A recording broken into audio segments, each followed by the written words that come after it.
Hi my dear friends, welcome or welcome back to my channel, Diana and the Book Hunt. Today is December 7th, so it's the day that Goodreads have announced their winners for the Goodreads Choice Awards, and I had decided previously to do a reading vlog regarding the books that were on the list. So I'm going to be posting today my reading experience for 3 of the books that were originally on the top 20 list. 2 of them ended up in the top 10. 1 of them didn't make it, but it was a very fun experience for me to read that book.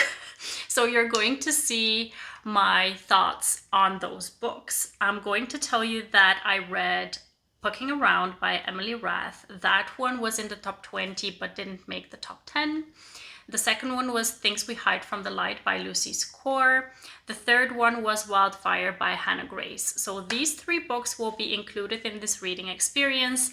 And in the end, in the wrap up, I'm going to share my thoughts with you about the winner. Because the winner is... I'm not going to tell you right now. You probably already know, but I'm going to share it later on in the reading vlog so you can see my thoughts on the winner, as well as I'm not, or at least I haven't really shared my thoughts on the other categories, not in my prediction video and also not in any kind of discussions that I've had in previous videos about the Goodreads Choice Awards. But today I'm going to let you know my thoughts on the other winners as well, at least the ones that I'm semi-interested in, or at least the ones that I'm interested in and semi-interested in. So I'm going to share my thoughts later on. So stick around, take a look at all of my thoughts about the 3 books that I read for this vlog, and I'll see you later.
Hi there.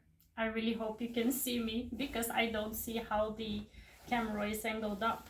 And you're going to be seeing me folding some clothes here because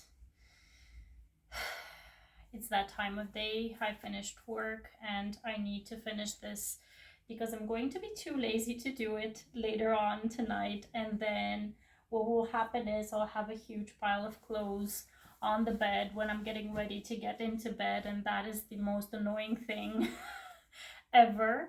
So I'm just going to try to get ahead here before I need to cook and fold all of these clothes. And I'm going to tell you what the idea is here for my reading vlog of this week. What I've decided to do, because we had the Goodreads Choice Awards announced a couple of days ago, so the first 20 books of the first round was announced, and I was going through the entries there and I saw that I'd read 6 out of the 20 books, and I believe that those 6 will actually end up in the top 10. So I'm just going to try and either predict one of the books that is going to end up in the top 10 that I haven't read before and pick that one up for this vlog. I'm also going to do one book that I'm very intrigued by, so one that I actually want to pick up off of the top 20. I'm not sure whether it will end up in the top 10, but it's just a book that I'm really intrigued that it ended up in the list at all. And then I'm also intrigued to pick it up because it's a book that I've had on my TBR for a while now. And I'm going to also pick up a book that I also think will end up in the top 10, but I'm not sure whether it will end up in the top 10. I'm just going to wait out and see. I'm just going to pick up a couple of the books that I haven't read yet from this list. Some of them probably will get into the top 10. Some of them may not. We'll just wait out and see. So I'm going to start the reading vlog with Pucking Around by Emily Rath. This is the surprise entry for me because have we ever had a Why Choose Romance in the Goodreads Choice Awards? I think not. I don't think that we've had one. And then also, do we have a book this time around that is indie published that is also Why Choose? I think not. I think Emily Rath's Pucking Around is indie published. So I'm very interested that this one has ended up on the list. And I'm just curious what the book is about because I've heard about it. What I have heard about it is that it's really chunky, it's really long, it's Why Choose, it's hockey, and it's sports romance. So that's interesting that it ended up in the Goodreads Choice Awards as well. I'm really curious about this book, so I'm going to pick this one up for sure for this reading vlog. And you're going to see me doing a lot of mundane stuff in this vlog. So I don't do much when it gets cold. So typically we'll just stay at home, watch movies, read books, go to the grocery store, cook, clean, eat, work. That's about it. So you're not going to see a lot of excitement, but this is what vlogging is about, to show you my life. So my life is this, basically a lot of mothering, a lot of mundane stuff, a lot of folding clothes and cooking. So this is what you're gonna see in the vlog, and you're also going to hear me talking about all these books. So I started Pucking Around, when did I start it? Last night. I have it available on audio, and I'm really happy that I have it available on audio because when I checked, it's actually a prequel novella together with the full-length novel. That is the first book, and it's about, I don't know how many hours the audiobook is, but the book is about like 750 pages. So that's a really chunky book, and I wouldn't have wanted to pick it up if it was a physical read. So I'm really happy that I have the audiobook available to me. And I already finished with the novella, and I just started with the main part of the first book, so of the book. The interesting thing is, when I thought about picking this book up, I was like, how is a Why Choose Romance 750 pages? And shouldn't that be like split up in different books so that it's a series? And then I found out that this book actually is the first book within a series. So I'm like, okay, that's interesting. So yeah, I started it off, and the prequel novella is regarding the heroine and one of the heroes. The hero is one of the hockey players of this new team.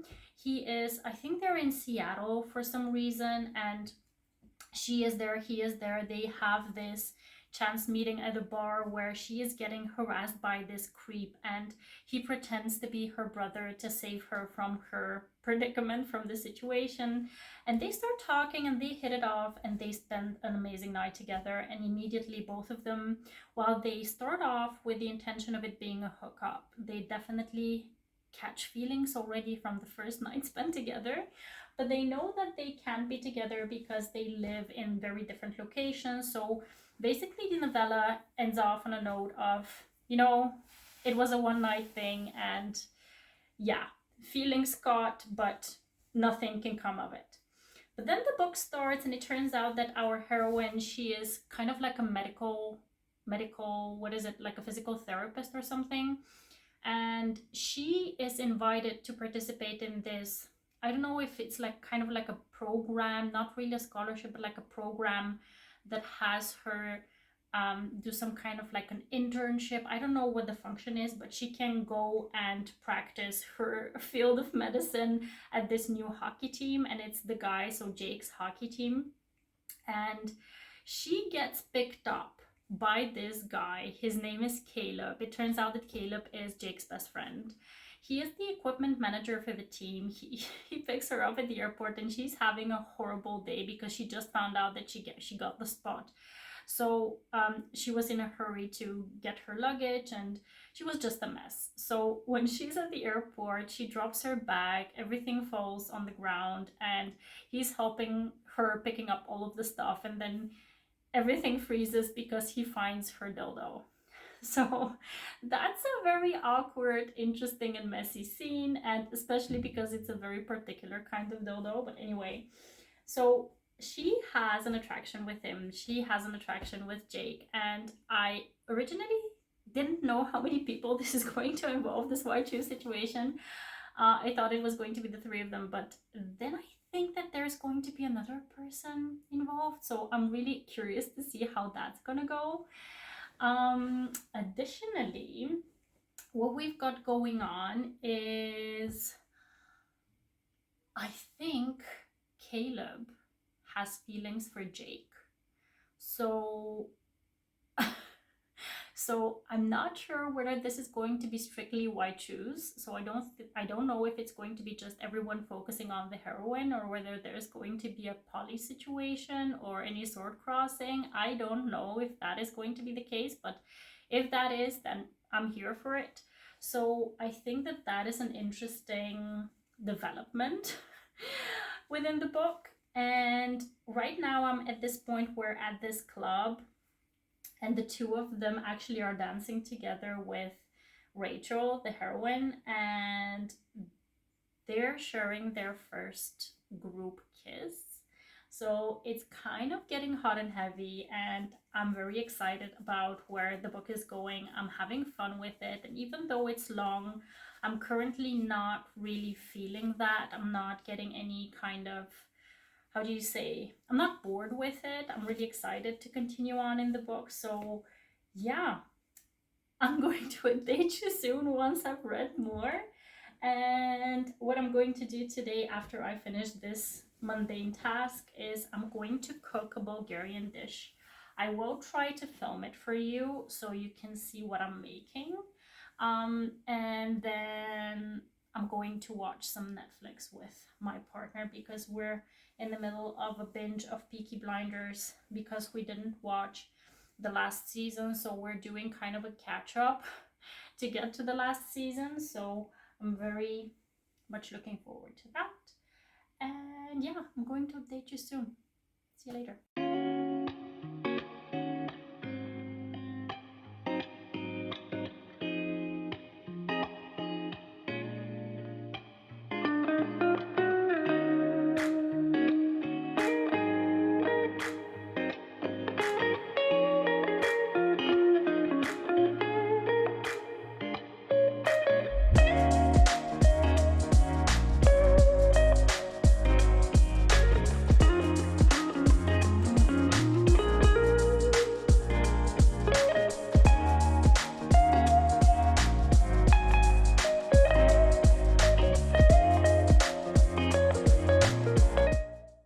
Here I am again. It's very kind of similar to the last clip, but I still need to fold clothes, so I'm going to do that while I update you. I am about 80% into Bucking Wild by Emily Rath, and this book is I wouldn't say why choose anymore. I think it's more going into the territory of polyamorous relationship. And I have to say that I appreciate a lot of things within the book, but at the same time, it really is leaning heavy towards the steam. So there's really so many steamy scenes within this book that at some point you kind of start to lose the point of the more serious things that the book is trying to cover. So this is something that I find kind of, it's a pity that it's going that way. because I really do appreciate that this kind of white shoes or polyamorous relationship is dealt with in a different way than the books that I've read before. What I mean to say by that is that typically with white shoes romances that I've read, the characters are all in for that type of a relationship. While in this one, we really have a push and pull between the different characters, because most of them are like, we're not used to this, we've never done this before, we don't know how this works, we don't know if we're willing to share, we don't know if this will work for us, because we actually want to be with only one of the people in this relationship.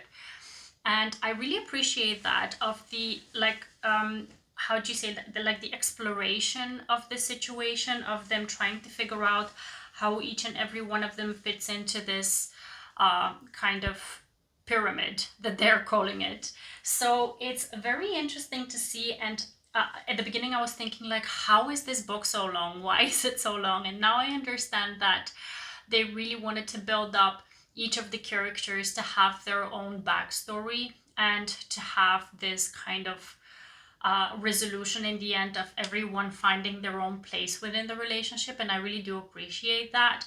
But honestly, with that being like a 600-700 page book and having so many Stevie scenes, I could have done with a bit less. I'm all in for a good steamy heavy time. I like steamy books, but this one just could have done with a couple of steamy scenes less than what it was. So yeah, I'm 80% into the book. I kind of knew already, like halfway throughout the book, what the end conflict is going to be. And we're now at this point where it's the conflict time. So I am, yeah, I'm not surprised by it. And we're going to wait out and see how they're going to handle it.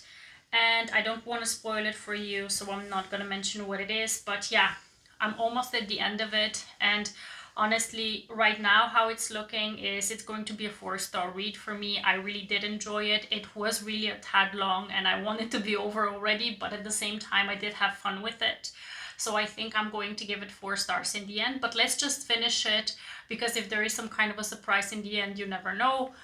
I'm going to update you once I'm finished. It's that time of day. It's a Saturday evening. I've just cooked dinner. I made a zucchini risotto for myself and my partner. My baby's gonna eat some fish and chips. And I'm waiting for him to come home so we can sit down and have dinner. And in the meantime, throughout the day, I've been listening to Things We Hide from the Light. This was not the plan, but I didn't make it to listen to all of the books that I had planned from the top 20. And today is the 2nd of December, so we're already into the second round of the Goodreads Choice Awards. So we've got only the top 10 that is announced.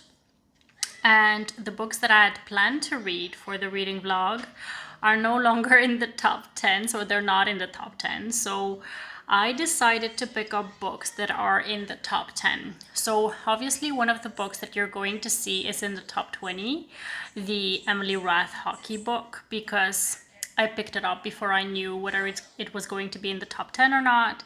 But the other 2 books that I'm going to be picking up for this vlog are going to be in the top 10. So the top 10 is now announced, and I have read 5 of the books on that list. I'm not going to be able to read all of the other books on the list because Things We Hide from the Light and Final Offer are really long books. And Romantic Comedy by Curtis Sittenfeld I'm not going to read because I've heard nothing but not good things about that book, so I'm not going to be picking that up. And then King of Pride by Anna Huang. This book I want to pick up desperately, but I'm very much a stickler for finishing series, so I really want to read Twisted Lies first, because I know that characters that occur in this new series of Anna Huang's appear in Twisted Lies. So I want to read Twisted Lies first, and then I'm going to read King of Wrath, and then King of Pride, and then King of Greed. So I'm just going to work myself through the series in order, because this is how I like to go into books whenever I can. So I'm not going to be reading King of Pride for this reading vlog, because I'm just not going to make it. So what I've decided to do is read Things We Hide from the Light by Lucy Score.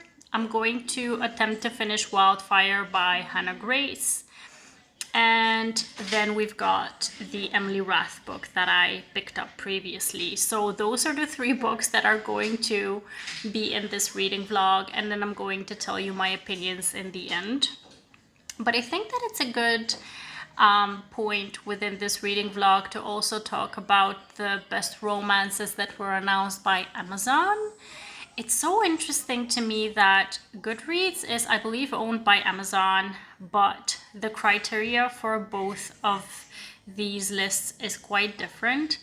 We've got a lot of ratings that come into play into the Goodreads Choice Awards, while with Amazon, I believe it's more the reviews that count. I'm not entirely sure that that is the case, but you can definitely see that the 20 books that they announced, most of them were not on the Goodreads Choice Awards list. So it's quite an interesting list that I put up, and it's quite an interesting list because some of these books, honestly, I haven't encountered at all. Not on BookTube, not on Bookstagram. I don't know where these books are coming from because honestly, I've just never heard of them.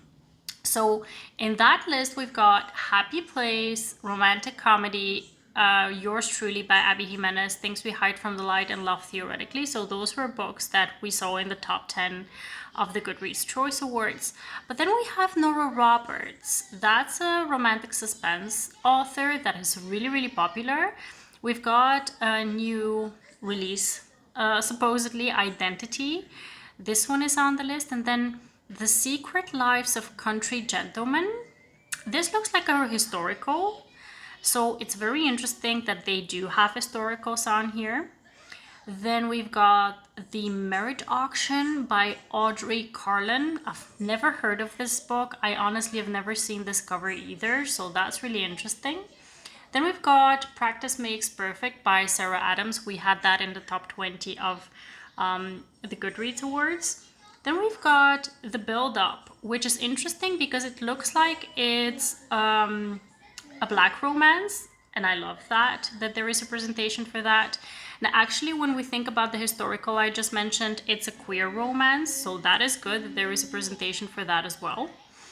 And the book that we've got next is The Love Wager. In my video, I'm going to link it up in the cards, of my predictions, I believe I'd put The Love Wager as well as X's and O's by Amy Lee in my predictions as maybe they're gonna make it in the Goodreads Choice Awards, but they're actually on this list, which is very interesting. And then we've got The Sister Effect by Susan Mallory. So I've read Susan Mallory books in the past, and they're quite more like the traditionally published types of books that you see typically on Goodreads lists and stuff. So I'm very interested that it's actually in the Amazon list. And then we've got an interesting one, The Neighbor Favor. This is a book by Christina Forrest. Again, it's a Black romance, so I really love that there is a presentation for that, and I think it's independently published, I believe. Don't quote me on that, but it's interesting that there are indie books on this list. Then we've got Christina Lauren's True Love Experiment. It was in the top 20 of the Goodreads Awards, no surprise here. And then the other 5 books on this list are honestly ones that I wouldn't have. It's a surprise to me that I'm seeing them on here. The first one is Much Ado About Nada. This book, I'm not sure, but it looks like this is a BIPOC author, if I'm not mistaken. I'm honestly not sure where this author is from, but it looks like it's a BIPOC author, so I'm very happy to see a book. Even though I've never heard about it, I'm happy to see such a book in the list. I'm just going to take a sip of wine. Sorry, it's really, really been a long day, so I'm just going to enjoy myself a little bit here. Another book with queer representation, at least looks like it has queer representation, is Just As You Are by Camille Kellogg. And I've never heard of this book either, but interesting that it's on here. And then we've got Make-A-Wish by Helena Hunting. I've actually heard things about this book from Brie from In Love and Words. She actually, I believe she liked a couple of the books prior to this one. Not sure. I think it's centering on sisters. And then we've got Tessa Bailey, Unfortunately Yours. I don't like Tessa Bailey's writing. She's not the author for me, but I can imagine that she's on here because a lot of people are reading Tessa Bailey. So it's only fair that she's on here. And then we've got, interestingly enough, The Davenports. I've actually seen this book going around. It's a Black historical romance, so it's interesting. I really like that it's on here. If we compare the two lists between Goodreads and Amazon's list, Amazon has way better representation for BIPOC authors, for queer romances. Even though it's only two, you still have a couple of them. You do see a couple of the really hyped books on there, so it's kind of a mixed bag of books, which typically should be the case when it comes to awards. So not only the ultra hyped books, but really books that kind of stand for different kinds of authors, different kinds of communities, and I really like that. So yeah, it's a much better list. But anyway, let's get back to what I need to talk about here, which is Things We Hide from the Light by Lucy Score. This book is turning out to be a major disappointment for me because I really highly enjoyed Things We Never Got Over, I think the first book was called. So I really enjoyed the first book, and I think I really enjoyed it because I had absolutely no expectations from it, and it was funny, there was romantic suspense, there was banter within the book, and it just flowed well for me. I didn't find, so even though it's a chunky book, I didn't really mind the slow burn, I didn't really mind how long it was. But when I started off this book, the book is 17 and a half hours. Even though I'm listening to it on 2x speed, I feel like this book is dragging. I feel like this book has so many details that are absolutely unnecessary, and I'm starting to get to the point where I'm like, come on, just get it over with. I want to finish this book already because it's been such a long time since I started it. The book centers on Nash, who is Knox's brother, so the hero from the first book, his brother. And that's the thing, Nash in the first book was such a light-hearted character, and in this character, in this book, his character is turned really kind of more dark because he's in a depression after he got shot. And he feels anxiety, he has panic attacks, he is depressed. So it's quite a different type of a character that we see from him than we knew him from the first book from. So it's kind of, I don't know, I just had a different kind of picture for myself for this character. But I do like how the anxiety and panic attacks are handled within the book. So that is something that I do appreciate within the book. His love interest is one of Knox's ex-girlfriends who has remained very good friends with Knox. And she is very much averse to relationships. She is very much a commitment phobe, so she does not want to be in a relationship. She has a very interesting job. She is part of an insurance company. She's like a bounty hunter for an insurance company. She's trying to retrieve items that are insured and that have gotten lost or that have gotten stolen. So she is kind of part of the investigation that centers on the people who shot Nash in the first book. And they also have forced proximity because they live in the same apartment complex. So yeah, a lot is going on. There is this romantic suspense situation going on of them investigating what has happened. There is still this very much machoism situation going on of Nash wanting to protect the heroine while the heroine is very much capable of protecting herself.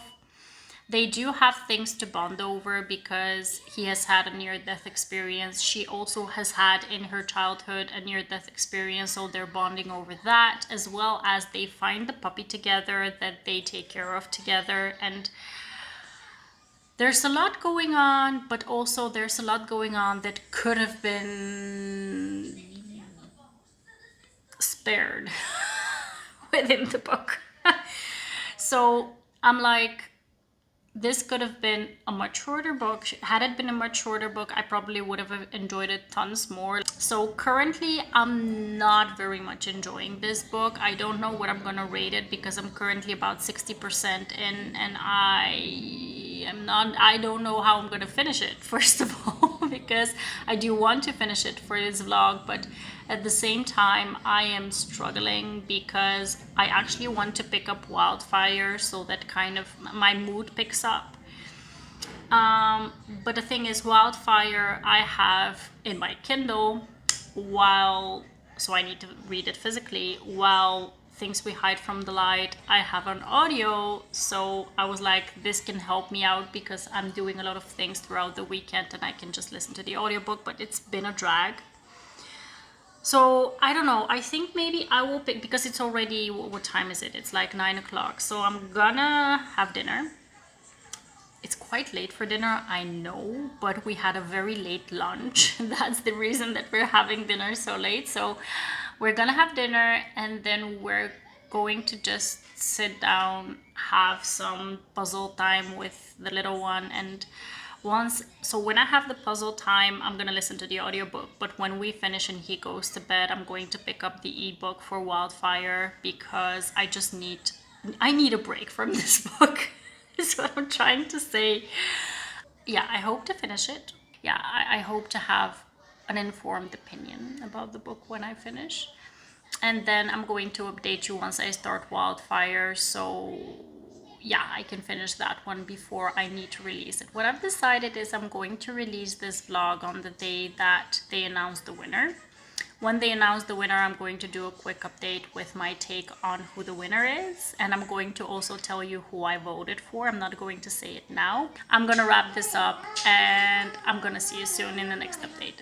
I'm so sorry I've not been updating you when it comes to this reading vlog, but I've been doing so many things at the same time that I've just forgotten to update you. And now I've actually finished Hannah Grace's book. I've got some thoughts, and while I am speaking to you, I'm not going to be looking at the camera too much because I'm doing my nails and I really need to do them because I've been putting it off, and then when I put it off, usually karma comes to bite me in the ass and I break a nail.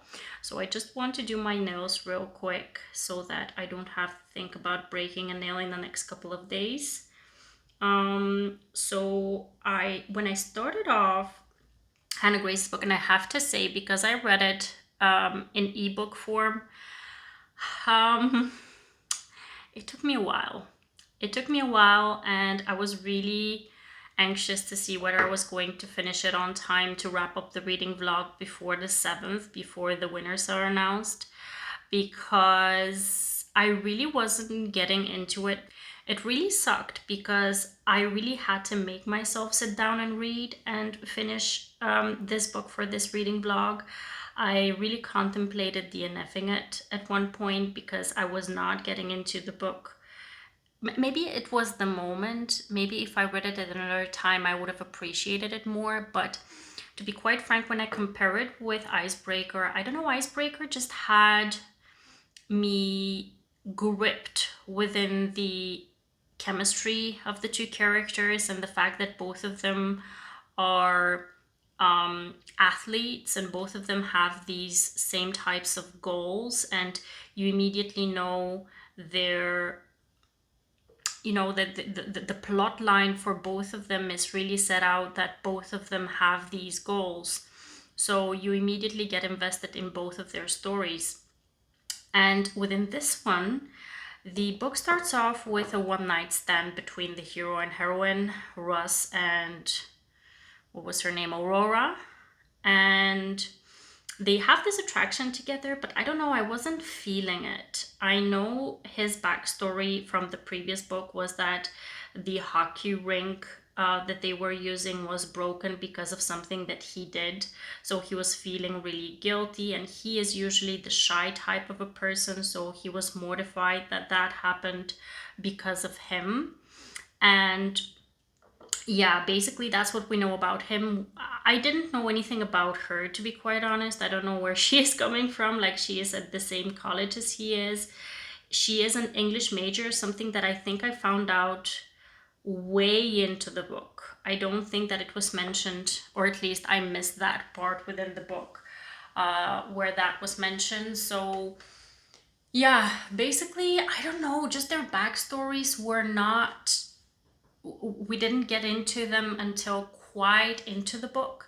We find out that both of them have dad issues for different reasons. His dad is a gambler, her dad is very famous, and he never gave her the time of day, so she feels very neglected. So they have these issues with their respective families. They have an attraction together, and the thing is that they both go to this summer camp thing where they're both like participating in this summer camp to look after children. So it's their job. And it's a bit of a forbidden aspect because at the start of the summer camp, they're immediately told that romantic situations wouldn't be condoned. He really needs the job, so he's like really wanting to stay away from her, and she kind of wears him down because she's really attracted to him. So there are a lot of cutesy parts within the book that I really did enjoy, and also the fact that she very much is like, we're not going to be bad communicators. We need to talk to each other to find a way to either be friends or get together or whatever. And it just wasn't it for me for some reason. I mean, I did enjoy the book, but at the same time, it was lacking in some respects. So I think I'll give it 3 stars. I don't think that it's a bad book. I think that I did really appreciate some of the parts within the book, specifically, again, regarding the communication, regarding the found family within the book, how both of their issues with their dad were addressed. I like that.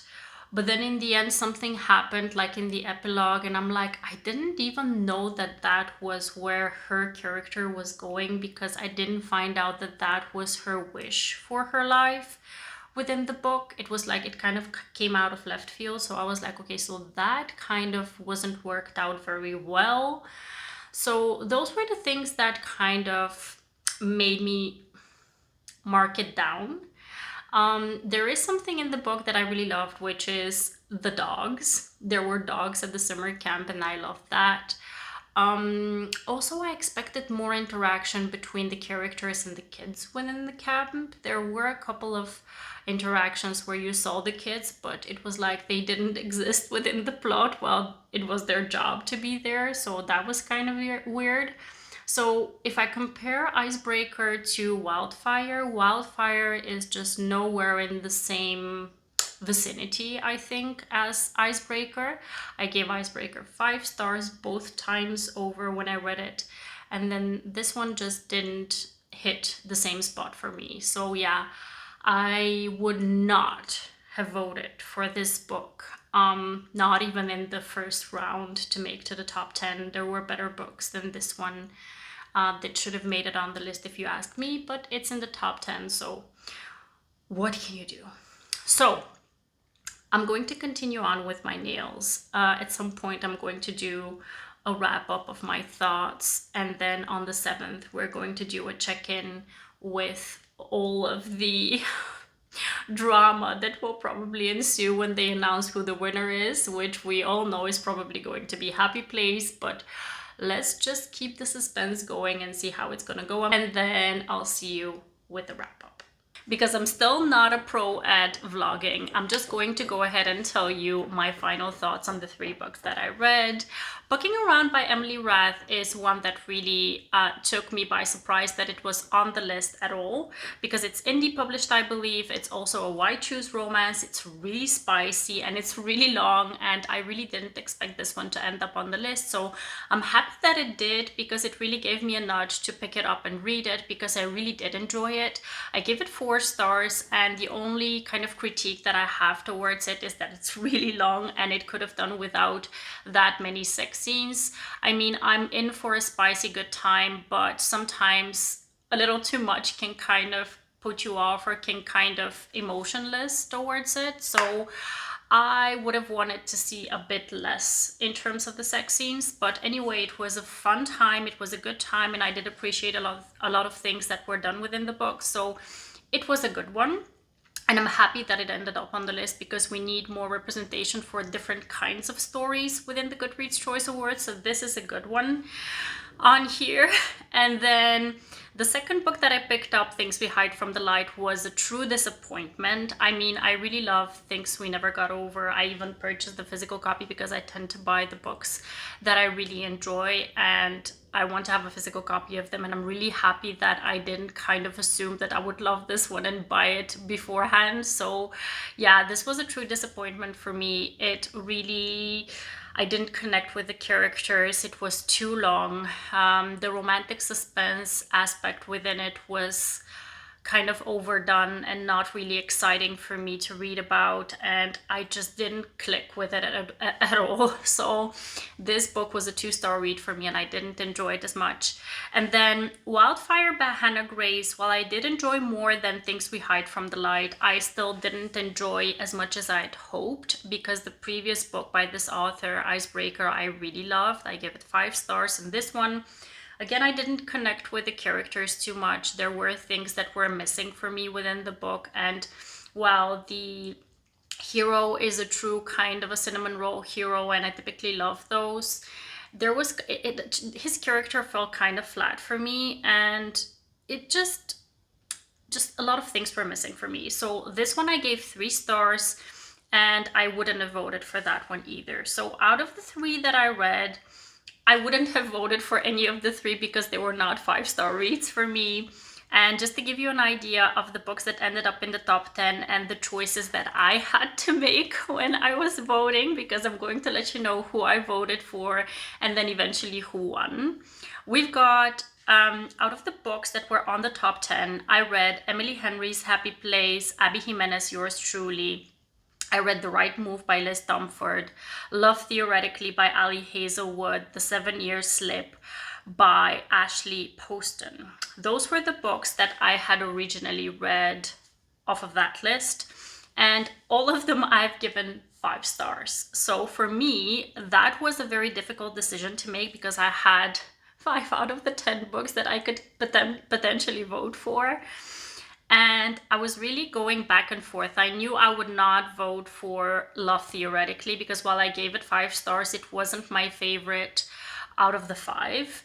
And then The 7-Year Slip, I absolutely loved. But again, if I look at the other 3 books that are left, 3 books that are left, again, it would be not in the top 3. And then we've got Happy Place, Yours Truly, and The Right Move. So Happy Place I wouldn't have voted for, because Emily Henry has already won 2 times previously. And while I did love Happy Place, and it was a very special book for me specifically, I personally really loved it, I wouldn't have voted for it because I want someone else to win it once at least. And I really am very much rooting for someone who is kind of like the underdog, and someone who definitely deserves it, because their craft should be recognized as well. So Emily Henry's Happy Place also fell out of the loop for me. And then 2 books were left. And those 2 books, I had a very tough time picking the one that I wanted to vote for. Last year, I voted for Abby Jimenez's Part of Your World. And this year, I was really tempted to vote for Yours Truly, because it truly, really, I don't know if I loved it even more than Part of Your World, but it just it hit the right spot for me in all the possible respects. So I really love that book. But then Liz Stamford kind of took me by surprise this year, and The Right Move I really, really loved. I thought that it was going to be my top read of the year until I picked up Caught Up, which is the third book within this Windy City series by this author, and I love that one even more, but that one was not nominated, so I had to go with my gut and I voted for The Right Move. Also because this year it was indie published, so I really wanted to support the fact that they had an indie published book this year in the top 10. I know it's picked up and it's going to be traditionally published, but anyway, for this kind of reasoning for me made sense for me that I should vote for The Right Move, so I did. We all knew what was going to happen. I already told you a couple of times during my predictions, as well as during the clips that you saw in this reading vlog. I knew that Emily Henry was going to win because the ratings that she had for Happy Place were over 500,000. So I knew that even if I don't know, a quarter of the people who loved that book voted for it, I knew that it was going to get more votes than the rest, so it was kind of clear that Happy Place was going to win it, and it did.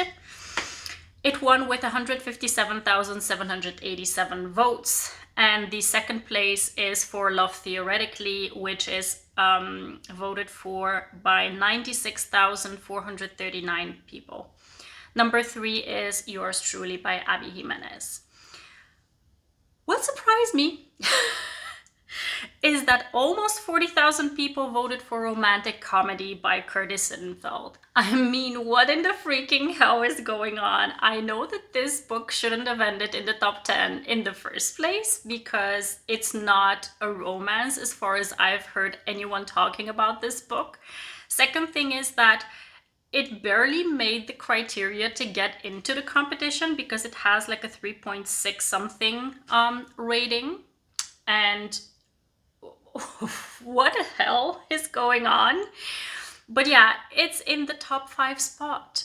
And I'm really, really very baffled by what is going on here. So yeah, The Right Move sadly is in spot number 8 with 36,246 votes, but I'm happy with my choice. I'm happy that I voted for this book because in my opinion it really deserved to have some recognition because everyone was talking about this book this year, so it was rightfully nominated and rightfully it ended up in the top 10. So yeah, those are my thoughts. Happy Place obviously is the winner with a landslide because just very many people read Emily Henry because she has won it 2 times and now she has got all the hype behind her, and I am happy for her because I really loved Happy Place. I know that many people were divided on this book, but for me, I've mentioned it many times over that it's a very special book for me because it just deals with relationships very well, not only romantic relationships, but also friendship relationships. And that is something that is very important within a lifetime. It's not only about romance, but also about the other people in your life. So yeah, I really do appreciate that. So I'm not mad that Emily Henry won, but honestly, can we just have someone else win it for once? Because next year, Emily Henry's gonna release Funny Story. It's going to be her new release next year, and we're almost sure already from now that she's gonna get nominated and she's gonna probably win it again. And I'm like, can we just have someone else win it for once? Because there's many other people who also deserve to be hyped up. But yeah, that's just me thinking out loud here. So yeah, let me just go back to the other categories because that's an interesting thing to consider.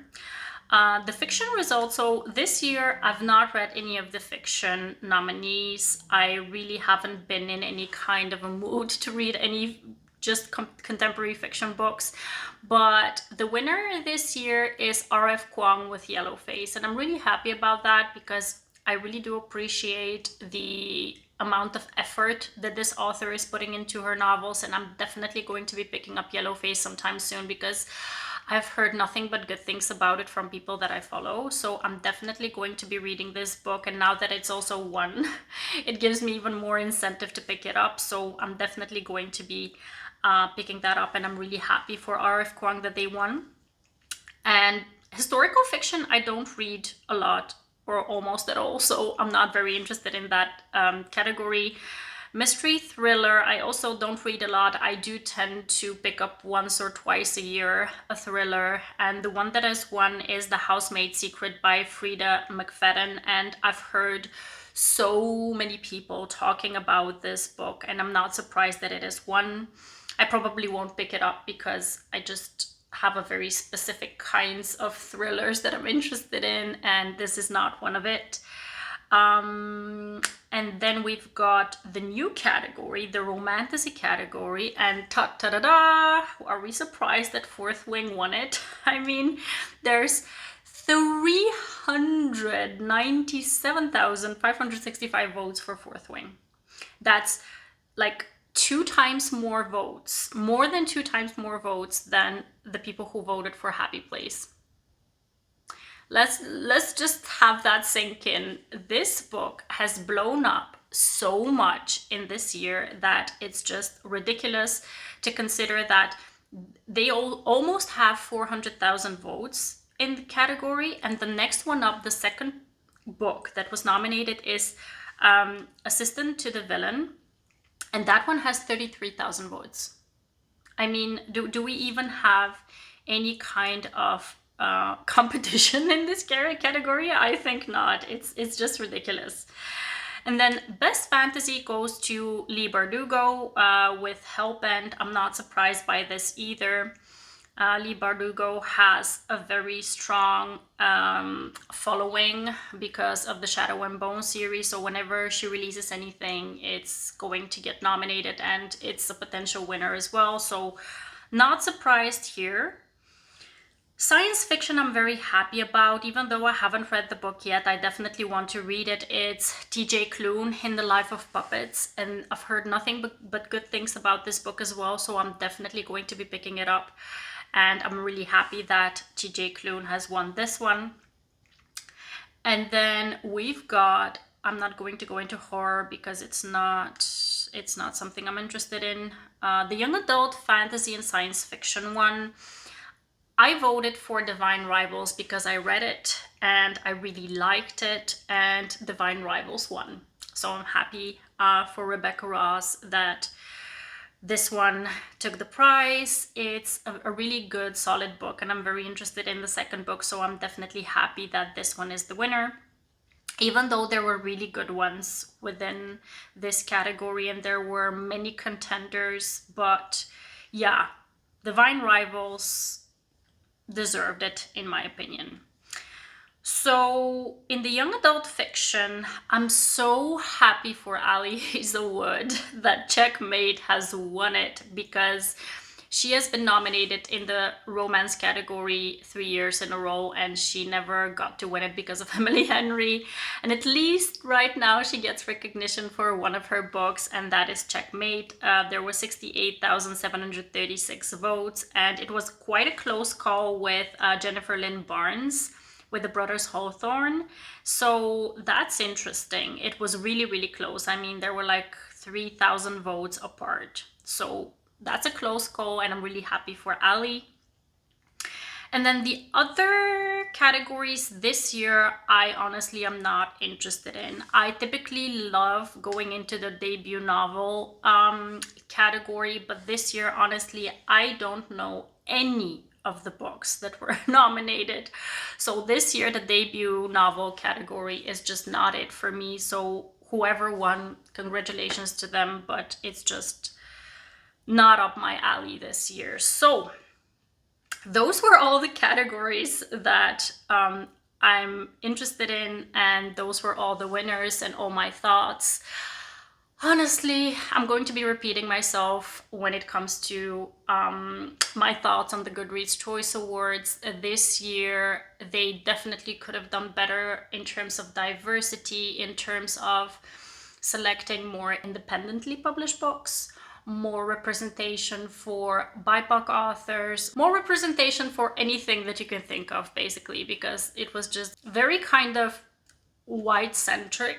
centered, I don't know how to say it, but yeah, we always get to hope that next year will be better, fingers crossed, and we'll wait out and see. I hope you enjoyed this reading vlog. I hope you enjoyed my thoughts on the Goodreads Choice Awards. Please let me know what you thought of all the winners, all the nominees.